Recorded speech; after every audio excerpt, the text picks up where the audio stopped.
Bon, voilà. Dans ce dossier qui a été plaidé devant le juge des libertés de la détention du tribunal judiciaire de Paris, c'est moi qui suis en retard. Il s'est agi effectivement de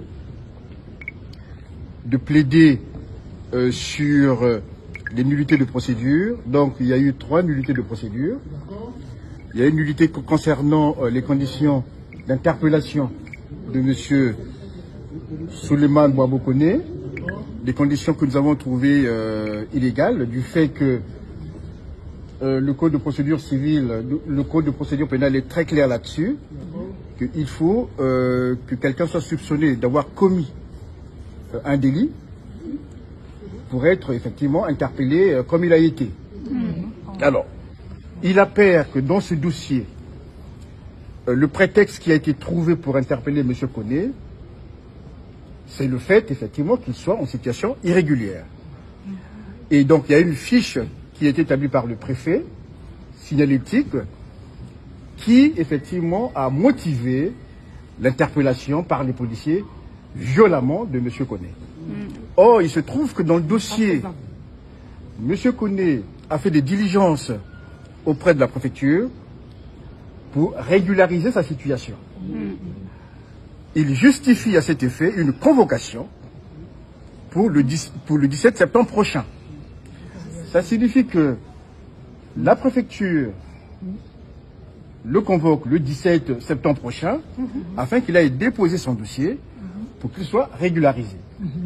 Je tiens quand même à rappeler que celui-ci peut se faire régulariser parce que il a un enfant sur le territoire français qui est scolarisé.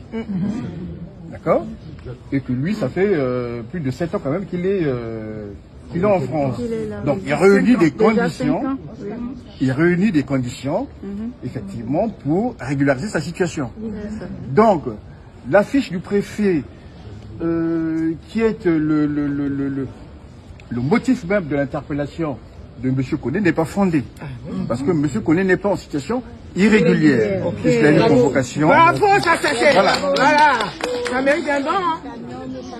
Et donc, c'est un prétexte qui a été trouvé par le préfet pour pouvoir effectivement interpeller violemment M. Koné. Alors, je tiens quand même à dire que dans la procédure que nous avons compulsée,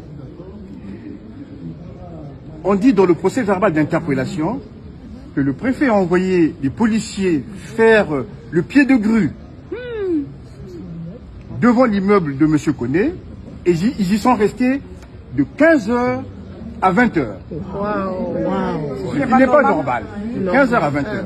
C'est pas un terroriste? On souligne qu'il n'a commis aucun crime, aucun délit. Il est peu ou prou en situation irrégulière, mais je dirais qu'il a quand même fait des diligences pour se faire connaître auprès de l'administration préfectorale. Et la convocation le prouve. Oui. Voilà. Ça, c'était, si vous voulez, le vice de procédure que nous avons soulevé, que le juge va trancher, puisqu'elle va délibérer à 16h. D'accord. Voilà. Maintenant, il y a eu un souci sérieux. Je vous ai quitté précipitamment. Parce que le centre de rétention a l'obligation en tant qu'administration de transmettre toutes les pièces du dossier au juge. Et curieusement, il y a une pièce substantielle qui manquait. Comme par hasard. Ce qui fait que j'ai fait des diligences à l'eau. La main noire, la main noire. Et cette pièce, c'est cette pièce-là. Cette pièce-là. Voilà, cette pièce-là. On fait plus de la copie. Cette pièce-là. Et j'ai demandé au chef du CRA de transmettre par voie électronique cette pièce-là au juge. Parce que nous, on doit le faire contradictoirement. Mais comme l'audience a été levée, c'est à l'administration de dire au juge, effectivement, la pièce qui manquait, je vous la transmets par courrier électronique. Comme ça, effectivement, cette pièce-là fera foi lors du délibéré. Amen. Voilà. Pour vous, aujourd'hui, quelles sont les chances de probabilité d'une libération de M. Souleymane Gbagbo Koné? Alors, nonobstant l'absence de cette pièce, qui est quand même importante,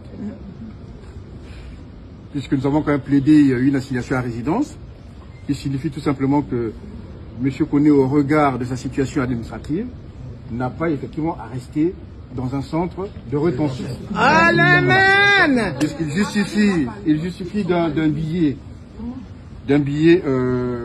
pour le Mali, et donc il peut organiser sereinement son voyage. Voilà. Et celui-ci a cette volonté-là de ne pas se soustraire à l'OQTF. Bien entendu, il dit, si c'est le cas, je vais l'exécuter, mais je partirai pour un pays autre que la Côte d'Ivoire. C'est tout. Parce que ce qu'il attend là-bas, ce sont des traitements inhumains et de c'est un problème de vie et de mort. Criminels. Et que nous tenons à cette vie-là. Donc, le juge va décider. Est-ce que le juge va prendre en compte cette pièce-là que le centre de rétention n'a pas envoyé en temps et en heure? C'est toute la question. Oui. C'est toute la question. Mais ça a été envoyé puisque je vous ai quitté précipitamment. Oui, vous avez dit qu'il y avait une urgence. Voilà. Merci, merci. Bravo, maître. Bravo. Merci.